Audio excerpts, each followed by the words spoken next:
than it does in real life. But I really appreciate all of the energy that you guys bring to the table. I'm very excited about being able to present to this institute organization. I've read about you guys quite in depth, and I've always been admired, I think, from afar, some of the stuff that you've been trying to do. I really kind of subscribe to the four pillars that you guys are supporting, and economic empowerment, I think, is definitely one that sits well within my wheelhouse. But I think health and wellness is also a strong one, which we'll touch upon as I go through some of my presentation.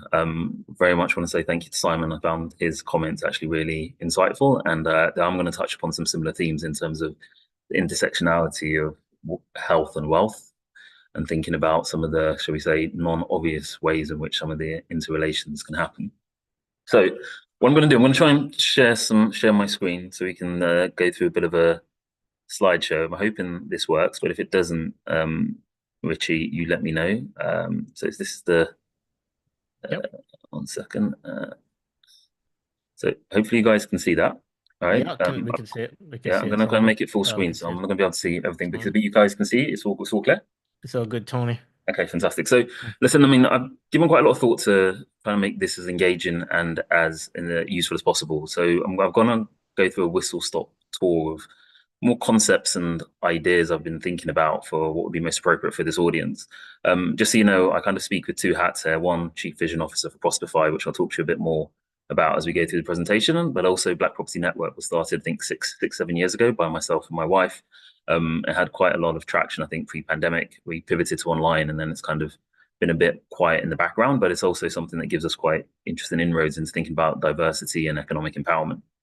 All right. So, in terms of just a brief intro, I thought it would be nice to kind of tie everything together in terms of the economic empowerment pillar and how this is relevant. And this is something I came up with myself in terms of, I think, is a quite interesting quote. I think in the war on inequality, I think economic empowerment is at the heart of the battleground. What I really mean by that is that I think a lot of people think about inequality, racism, prejudice, discrimination against minority groups as a moral imperative first, right? Obviously, it's not nice to discriminate or to try and marginalize certain groups of people, but it's very difficult to actually solve a situation like that if you don't really solve the economic empowerment angle on it. And if we're going a bit deeper, what that really means is that it's a kind of a quirk of the modern world. You like it, maybe you necessarily don't in terms of principles, but people who don't have wealth or a stake in the economic system are very difficult to be heard, right? You may not, I mean, think of what you want of Elon Musk, right? Some people like him, some people don't. There's history out there about kind of how he's performed in terms of treats his family, treats different sections of society, but he's the richest man on the planet. And so as a result, when he speaks, people listen. He's now very close to the US president. It's a very extreme example, but what I'm trying to say is that it's very difficult to be heard and be part of the modern Western society unless you address for marginalized group what happens with economic empowerment. So in terms of what I'm going to be talking to you about today, I'm going to split this kind of conversation up into three sections. About me, I'm going to talk a little bit about the kind of, shall we say, dichotomy between wealth and prosperity. And then I'm going to give you a little bit of thoughts on property investing. I'm going to leave plenty of time for Richie to, ask me some questions. So forgive me if I go through these slides pretty quickly, but I really want this to be more like if you like, a paradigm tour, a thought tour as to how different concepts are coming together and sorts of things I think would be interesting for you guys to think about, given my experience. So for about me, right, four key things you should bear in mind. I did a PhD long time ago. This was early 2000s, Cambridge University in science and engineering. And I very much always see myself as a scientist and engineer. The reason I say that is because scientists like to understand how things work. Engineers like to start breaking things apart, putting them together and start making them better than they were before, right? It's very empirical, very experimental, and it has a very applied and practical sense to it. And so I always like to look at the combination of science and engineering as opposed to just one or the other. So I think they're very complementary. And that's the way I look at my career and all of the things that I've kind of done subsequent to my academic career. After the PhD, I kind of fell into investment banking. I mean, man's got to pay his bills. So it was a well-paid sector at the time in the early 2000s. And I kind of enjoyed the sorts of experiences they were offering at that time in terms of the training programs and also the exposure to different types of growth opportunities, looking at different markets in terms of different jurisdictions, different geographies, different types of intellectual stimulation as far as some of the financial products and how they were building them over time. So I spent about 2 decades there across two investment banks. Both of these banks were American investment banks. And after that, I basically this was about a year and a half ago. So in recent history, I decided to leave to become an entrepreneur. To be fair, I think, a lot of black people, and kind of maybe even aperture that even more to a lot of black men, have aspirations, I think, of, doing side hustles and doing other things with their time because they think they can do more. And that was very much something that I felt. And so, for the last 10 years of my banking career, I was also doing things in terms of investing in property. I started up, as I mentioned, Black Property Network with my wife, and there were different other types of entrepreneurial ventures that I looked at building. But I got to a stage where I just thought this needs more of my time and attention. And so as a result, I stepped out completely and left, if you like, a very comfortable role to be in the, if you like, in the gauntlet of trying to build a startup from scratch. So I'll talk to you a bit about that on the next slide. But I think one thing to bear in mind is I've also always had an active interest in diversity and impact themes. So I've mentioned, Black Property Network, which kind of obvious, it is what it says on the tin. It's a network that focuses on Black people that want to look at property. But I've also been part of organizations such as the SMI. You guys may not have heard of that. It's basically the Sustainable Markets Initiative, which was an organization started up by Prince Charles, now King Charles, obviously, to focus on the race to net zero and decarbonization of the economy. So that was a very interesting kind of foray into sustainability and impact investing and how to try and, if you like, combat climate change. With that, it was a not-for-profit organization, so I was seconded there from my investment banking role and spent a lot of time thinking about how to kind of make the world a better place, but thinking about it through a private sector and economic investing lens. And just as a side point, I've always been part of a diversity committee from my undergraduate days. So I did my undergraduate at Imperial College. From Imperial College onto Cambridge, onto my two investment banks, I've always been part of a diversity committee that was available at the institutions I've been at, because it's always been something that's quite important to me. So thinking about kind of economic empowerment, wealth creation, and everything else in between, one of the key questions which has always troubled me is this one right here, right? I think it's one of the quirks of the modern Western society, or one of, if you like, the modern world's great ironies, right?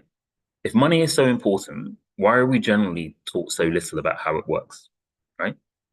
If you really think about that in terms of the ubiquity of money, right, how it penetrates everything we do, how we choose to travel to work, where we send our kids to school, what job we do, whether we buy a house or not, whether we travel, how often we travel, what happens when we get sick in terms of who pays for the healthcare. There's so many things that happen in our life, and I would hazard a guess that most of the decisions you make in a day are driven in some part by money, yet you've probably never had formal education of money during the entire time that you were at school. And even after you left formal education, you've probably never done a formal course on how money works either. There's a problem. And I've always thought there's something that should be done about it. And so that's why I kind of set myself the problem task of, if you're going to try and solve this, what would you do? And my solution was basically to set up a company that focuses on financial wellness. So basically, it cost two decades of accumulated knowledge and experience. I've put together this company, and it's called Prosperfy. And I don't want it to be a pitch, but basically what Prosperfy does in terms of just understanding how it's constituted, it focuses on three main pillars, because those are the pillars that I believe are part of the solution: psychology, investing, and education. I think if you kind of look at any one or just two in isolation, it doesn't work. You put them together as a combination, that's when I think, if you like, the understanding of money and how to grow wealth and how to keep wealth when you have it really starts to become impactful.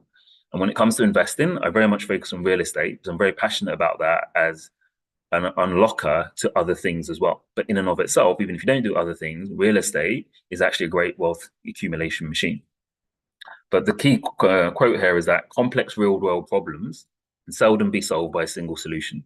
So when you say, you go to someone who said they're going to, look after your health, you hit the gym hard and you kind of, make sure you've got a personal trainer, that doesn't necessarily solve for nutrition. It doesn't necessarily solve for mindfulness, breath works, thinking about yoga, stretching, because you generally tend to do weight training or strength training.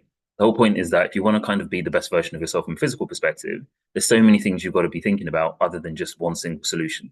And that's just an analogy if you kind of then apply that to think about how you actually think about wealth accumulation, thinking about understanding what money is, how it works, and how to make it really work for you. Complex real-world problems can seldom be solved with a single solution. So wealth versus prosperity, and touching upon a bit about what Simon talks about as well. This is a quote from Confucius, right? From, I think, almost a couple of millennia old philosopher in terms of, when he was around. But something that really hit me, I read it in a book, well, it's actually by Tony Robbins, but I looked it up afterwards, and it's a really powerful quote, which is a healthy man has 1,000 wishes, but a sick man only has one, which is generally to get better. It's very difficult to think about wealth if you're not sorting out your health. So basically, the way in science, you have this thing called a time-space continuum, right? Time and space are actually the same thing. It's just that we segregate it because our minds can't necessarily appreciate how these things connect together. But that's the way to think about the reality in terms of how time and space works. I would hazard that the same thing actually works with health and wealth, right? Health, you can't think about wealth without health is actually if you like, a very isolated and suboptimal way to think about it. If you're investing in your health, it's part of investing in your wealth. So always try to focus on making sure that your health is a big component about how you're thinking about your wealth accumulation strategies. If you're not thinking about your health at the same time trying to build your wealth, I would say that you're actually going down a path which is not just unsustainable, but unlikely to end up in all the goals that you actually want it to be. And just some stats so you guys can understand some of the, shall we say, data around this. When people in poverty are 50% more likely to have chronic conditions such as heart disease and diabetes, right? People in problem debt are 3 times as likely to think about suicide in the past year, right? And then just in terms of the overlay of like race and if you like, minority groups, Black British adults are 2 times as likely to have symptoms related to PTSD and anxiety compared to their white British counterparts. So, it's not just thinking about wealth as an isolated topic. You need to really understand that health is a very much fundamental part of that wealth accumulation strategy. So as the picture shows, focus on solving both pieces of the puzzle. And so what I really like to talk about is prosperity as opposed to wealth, right? People talk about wealth accumulation. I think it's a very crude and linear way to look at it. But some 3-dimensionality around that. You think about prosperity, which is more holistic sense of how to think about wealth. So these days, I always talk about prosperity, and that's what, if you like, it's the variation of that, which is where you get Prosperify from, which is the name of the company. So basically onto property, which is probably one of the key things that a lot of people like to think about and talk about when it comes to wealth accumulation and thinking about how to actually make their financial circumstances better. There's some 3 key things I just want to make sure that you guys come away with when thinking about some of the stuff I've said when it comes to property, right? First is that property is probably, right, the greatest wealth generation asset class of all time, right? And it's not just a bombastic statement, like just look at the data. If you look at the data of any asset class side by side, I mean, first of all, other asset classes didn't exist hundreds of years ago, let alone thousands of years ago, e.g. crypto, right? Okay, it's a bit tongue in cheek, but you kind of get my point. And as such, if you don't know about property and kind of how it's kind of evolved with time and what it can do for you, I think you're missing a very big trick. So I'm not saying everything is about property, but you need to really understand how property works if you're really serious about wealth creation, is what I'd say. And I'll show you a slide after this just to give you a quick snippet of that. The other thing I think that people a lot miss about property is that property is a great gateway to begin enhancing your knowledge of an understanding of business and investing. If you understand how a simple just buy to let, which is the most simple strategy in property investing, you usually have debt, you have equity, you have cash flow, there's a business plan. You need to think about accountants, you need to think about tax. You need to think about how to deal with customers and clients because those are your tenants. All of these things are fundamental components for how you actually build a business and also how you think about investing. And so what I think is people often miss is that understanding property is a proxy to actually the building blocks to other strategies that are actually very valuable and accretive in terms of other things you can do. So even if you're not passionate about property, what I'd say is that spend some time understanding it, because there's a lot of quick wins to actually understanding how to actually grow and really scale businesses, or even just keep it as a going concern as a lifestyle business if you're not really interested in kind of doing 10x on your business. Just a normal kind of mom and pop shop business, if you understand property, you can run that, I think, in a much more efficient way. And the last thing I'd say, which is kind of counter to the first point, but just more of a, shall we say, something that gives a bit more moderation to going too passionate about property, which is that it's not the be all and end all wealth accumulation and preservation, but it should always be part of your portfolio because it's important. And the last slide I'll just end with before I switch over to Richie to maybe go through a bit of Q&A is this pie chart, which I actually saw a few years ago, and it's always stuck in my mind as something which I think is quite powerful, right? So there's an organization called Tiger 21. I'd be surprised if anyone's a member of it. I don't never known a member of it, known anyone who's a member of it, but it's basically a community of people that have made it, in effect. It's like a private members club. They have about 1,400 members worldwide. The average wealth of each member is about 20 million, right? So these are people usually business owners or bankers or people that have, been executives over their career. They leave and they think about purpose and impact. And they want to kind of think about investing as well. And so they want a kind of a like-minded community. And it's a very exclusive community. But one thing they do, which is quite interesting, is they release on every year the asset allocation of how each member, on average, allocates their wealth. And as you can see by this chart, just the red piece you need to focus on, but 27%, the largest single allocation that they have is in real estate, right?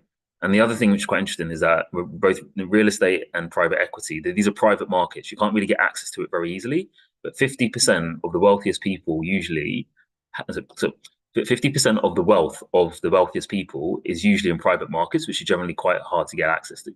So what I'm saying is that as you start to think about, whether you're missing a trick or how the people who have made it do it, it's worthwhile thinking about they actually take real estate very seriously. So I probably talked enough. I've probably gone over my 15-minute allocation, but I'll stop there and hopefully you found those points useful if at all. And then maybe I'll just actually end with this. Sorry, this is the last slide. I always want to give people something to think about. So let's say there's four things for you to do in terms of what next, what's your call to action. Set tangible property goals, whatever that may be. It has to be specific for you. It's not something that someone's recommended. What do you think makes sense?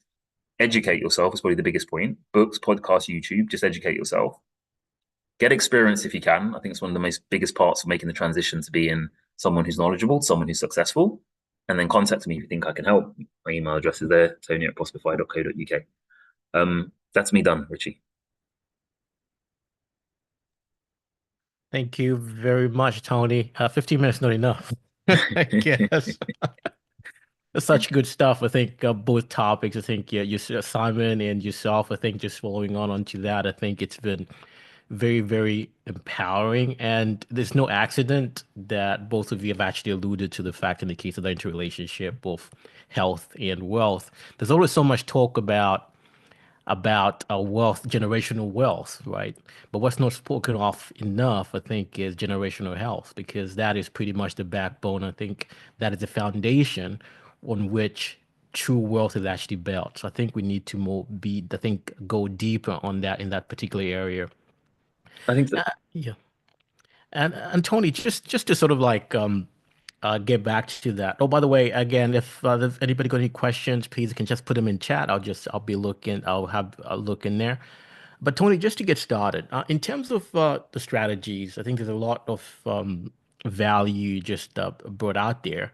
But in terms of strategies around economic empowerment, what do you see as the most effective strategies for empowering undeserved communities economically? For real estate or just generally? Just generally. Just generally. I mean, look, the things that I think the biggest thing is actually investing, right? I think, one thing to understand from my heritage, I'm half Ghanaian and half Dominican, right? My father's from Ghana, my mother's from the Caribbean. So I understand, if you like, the black dynamic from both African and Caribbean perspectives. And so I understand where it kind of separates and where it overlaps. And one of the overlap points is almost this allergic reaction to take risk, because you work so hard to get what you have and you realize that the safety net beneath you, if you fail, is so catastrophic that you just don't want to take the risk. But I think foundational in any community, I'm talking about empires that are built over time, Roman Empire, the Ottoman Empire, etc. They take risks. I mean, the total risks we're talking about, kind of battle risk and kind of asset accumulation risk, and there's different things that you're doing. But the whole point is that communities that have grown and survived the test of time have taken risk. The challenges we face today is not, being eaten by a wild tiger, or kind of, being, a country probably being invaded by the, Normans or the Vikings. It's usually about, other more, shall we say, mundane things. And I think one of the biggest things that we need to get more comfortable with is taking risk when it comes to setting up businesses, investing, thinking about taking our financial state to the next level.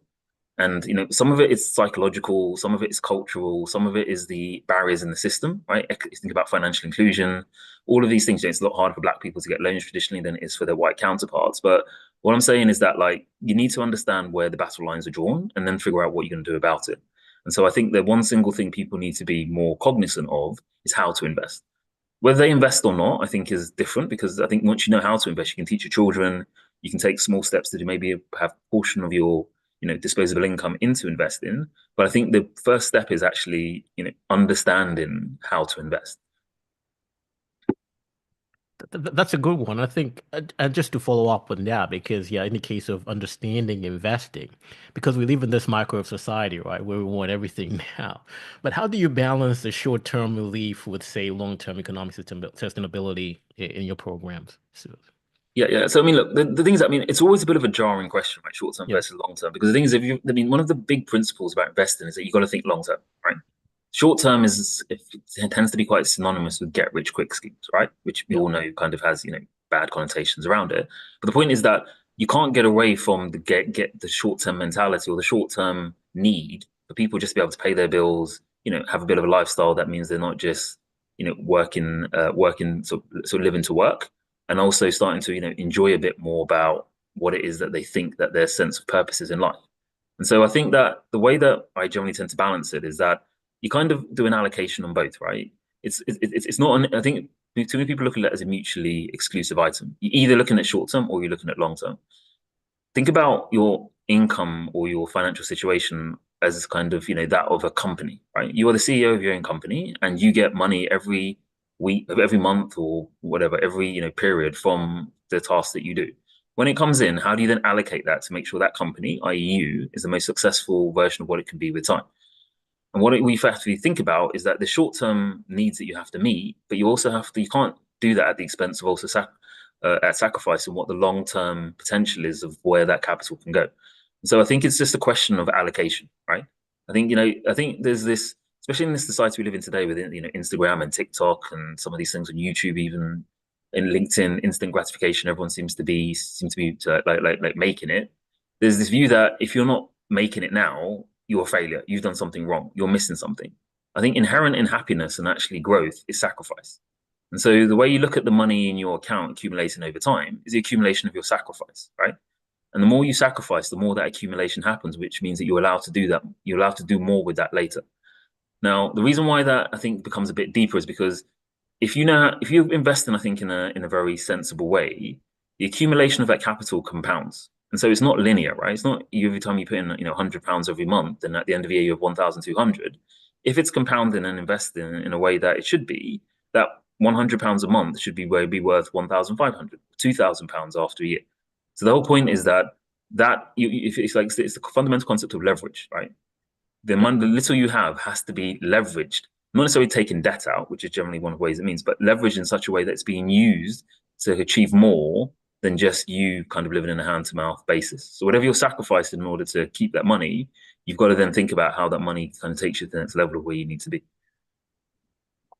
that is also, I think that's a very good point. I think you just raised right there, Tony. And just actually choose to lead up to that, because you mentioned something about, we live in this sort of, social media kind of environment, especially in the case of kids, very extrinsic kind of motivation. It's very extrinsic, like you see what how people are sort of like supposedly living large on social media, and they feel that is the way life is supposed to be. And we end up looking at, right, okay, I need to live like that, as opposed to, right, okay, investing is a kind of long-term kind of quest. Which leads, I think, to a very good question I think Ali has put in the chat here. He's asking about, he goes, I think this is a question, I'm just reading it out. He says, most blacks are economically challenged due to historical lack of economic power. What is recommended for educating the youth in over this coming challenge?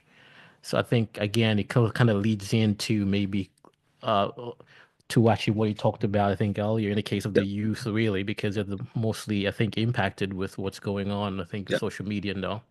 yeah. I mean, look, there's a couple of points, right? I mean, I think when I talked to Ola, right, about kind of how BML, Black Men of London, 100 Black Men of London was constituting some of the themes in there, right? I mean, he talks to me about a lot of the men here are parents, right? Thinking about, how to think about the lessons they should give to their kids. So, I mean, I've got two daughters myself, right? One is 3 and one is 7. So I'm kind of working through the journey as well. But I think one of the biggest things you can do to do that, to kind of address kind of Ali's point for yourself and also for the kids that, or the generation that comes after you, is teaching them the importance of delayed gratification, right? I think it's so much harder these days because of the social media culture, right? Because it seems like subnormal unless you are instantly being gratified, right? If you think about the whole app culture that we have, basically what it essentially implies is that there's a problem if you have to wait for anything. right? Your shirts aren't ironed. You need food, now, a cooked meal now. You forgot to buy, apples at Sainsbury's. You should be able to get it in the next half an hour, right? You want to learn to get rich. You should be able to find a system that does it within, 2 days. All of this thing is kind of, I can say, contaminating our minds that this is normal, right? It isn't normal, but the longer you stay looking at other people that are doing it, the more you become conditioned to thinking it's normal. And so I think what we have to do for ourselves, as well as the kind of people that we have the responsibility to teach, is showing them that this isn't normal, right? There was a very famous social science experiment, I think, done in the 80s by a famous psychologist that looked at the delayed gratification test. You can YouTube this, right? Where they took kids, they put them in the room, and they basically said, look, here's a cake, right? I'm going to leave you alone for 2 minutes. If you don't eat it, you'll get two. But if you do eat it, that's the only one you're going to get. Something like that in terms of thing. And they basically did this on 50 kids. And what they found is that, some would eat it, some wouldn't, right? And it's quite interesting to watch, because some of them are kind of contorting themselves, and they're literally kind of going into some sort of PTSD episode because they can't touch the cake. And then some of them kind of give in, and some of them take it. But the whole point is that what they did was quite interesting. Is they followed these kids afterwards, right? So into their 30s, 40s, 20s, 30s, and 40s. And what they found is that the kids that waited for the second cake and didn't eat the first one, on average, performed a lot better in life, both not just in terms of economically, but in terms of happiness, satisfaction, because they had that willpower to start to just keep waiting, right? And that process has been replicated in different geographies, different age groups over time, and the results are usually quite consistent. So what I'm saying is that this isn't just the anecdotal. I think that delayed gratification needs to be done. You can show it from social science, right? They've done it in scientifically controlled environments to show the sorts of things, benefits this can reap later on. And so the one thing I'd say, to Ali's point, is that understanding delayed gratification, and also trying to condition yourself, undoing the social conditioning that you're getting, that you need to have something now, otherwise there's a problem. I think it has a big multiplicative effect in terms of your success, happiness, satisfaction, prosperity, health later on down the line. Right. Very, very, very powerful. And just on that, because we talk about here, for the most part, is actually we find most of this education being given is actually coming from homes, as opposed to in the case of a school system. I think you alluded to that fact earlier, that and that's my frustration as well, that I think financial literacy is not really taught as it should, I think, in the education system. But just on that, what role does education and, say, skill building play in economic empowerment from your perspective? I mean, for me, it's the foundation, right? Yeah. To the extent you're building, the economic empowerment is like it's like a house, right? By analogy, the foundations are education. If you don't have the education, I think anything else you build on top of it is going to be quite flimsy. And so the thing is, so one of the things which I always do as a fundamental piece of advice for anyone is, I always say, if it comes to me, what's the one thing I should do? Start getting educated on the things that you're interested in doing, because that's the thing that's going to pay the most dividends later on, right? So I think, education is what I'd say. I think the nuance around that now, which has kind of bled into the company I've now formed, Prosperfy. Just so you're aware, my co-founder is the ex-head of psychology at City St. George's University. She used to run the Department of Psychology there. Is that I think there's an edge to education around psychology, which I think we don't really appreciate enough, right? Just in terms of, just if you want to learn something from scratch, right? If your mind's not in the wrong place, the information's just not going to get absorbed. If you're stressed about something, you're worried about money, you've got a sick one you're looking after, your kids are acting up, it's very difficult to learn something from scratch. So the whole point is that even education itself has a more foundational component, which is the psychology. If you don't really have the right motivations for wanting to be educated, and you don't really have the right psychological headspace to be educated, you're not going to get educated. So just picking up books and reading stuff without the information being penetrative isn't very useful. So what I'd say is a kind of extra edge to that is that psychology, understand, getting your psychology right, and then making sure you're investing in education is probably the ideal combination you really will be thinking about before anything else comes after. Right. And just a follow up to that, what would you say are the biggest challenges in achieving economic empowerment for, say, marginalized groups? The biggest one, I think, is collaboration. Right? I mean, I think a lot of people talk about crabs in the bucket when it starts thinking about how Black people generally don't really help Black people, etc. I mean, I think it's a bit of an extreme way to describe it. And to be fair, I think it's kind of propagated by people that don't really, really, truly understand some of the, should we say, cultural issues that have come up because of colonialism, tribalism, etc. Right? But because the thing is that I think people are actually quite collaborative, but within the groups that they consider to be one of them, right? So the thing is that even in Nigeria, right, you've got Yoruba, you've got Hausa, you've got Igbo, they think differently, right? And so, there's conflicts, not necessarily, civil wars, but there's conflict. Well, there have been historically civil wars, but there's conflicts in modern day society between different people of the same nationality because of these sense of who am I really and which group do I really belong to. But what I'm saying is that if you can overcome those kind of fault lines, right, powerful things can be achieved. And you can only look at, the community that generally people always talk about is the Jewish community. They punch far above their weight because they're so collaborative and so integrated, not just in terms of culture, but how they think about economic activity, how they think about, if you like, helping each other in terms of experience, getting jobs, politics, etc. Right? They stick together. And so I think that, we can learn a lot from understanding how communities and empires have been built over time by understanding how to collaborate in a thoughtful and reciprocal way. I think because of some of the, I think historical damage that, slavery and colonialism has done, we do tend to have, this mentality that we need to try and fight to keep our own home, if you like, as prosperous as it can be, even if it's at the expense of my brother's home, right? So I think that, we do need to think a bit more about what true collaboration feels like and what it actually looks like when it's done well. But that's a long generational shift that needs to happen. And but the whole point is that you start it with one generation and it just carries through as you start to perpetuate through further generations. And so in some ways, that's what it is that I try to do more than anything else. I try to bring people together to collaborate. If you look at how my organization's been constituted, it's all about collaboration. Yeah, that's powerful. I think that's very, very insightful, especially in the case of how the Jewish community actually collaborates, which is so true.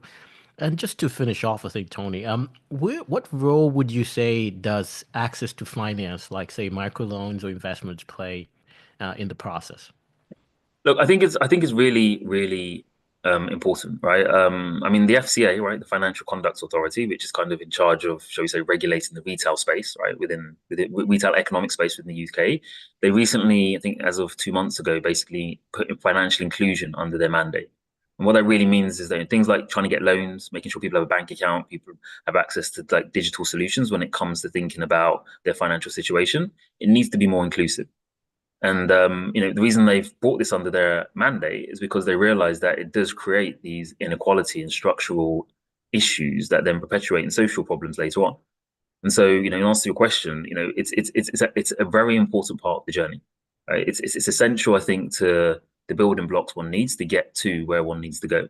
I think one of the things I like to bring up is that Donald Trump, obviously everyone knows who he is now, but he always calls himself a self-made man, right? But I think history or the news shows that he was given a £20 million, so $20 million loan, I think, by his father or someone in his family to start up his own business, right? He's now net worth probably around £5.5 billion, right? A lot of people don't realize he's one of the, richest people out there, but he's worth about 5.5 billion, right?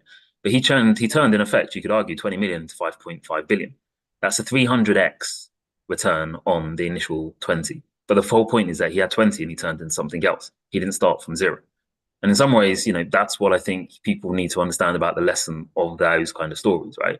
Everyone usually started with something, and the bigger that something is, the bigger it generally became afterwards. And so if I have £10,000, for example, I give it to my daughter, if she gets a 300-fold return on that, she would have made about 3 million in the space, off that money, right? In terms of the general gross income of people in the UK, assuming £30,000, 45 years working, you're making about 1.8 million gross over your lifetime. If I give my daughter 10 and she changes it into 3 million based on the 10,000 I've given her, she's made more than what most people would earn over their entire career through investing or leveraging that money, right?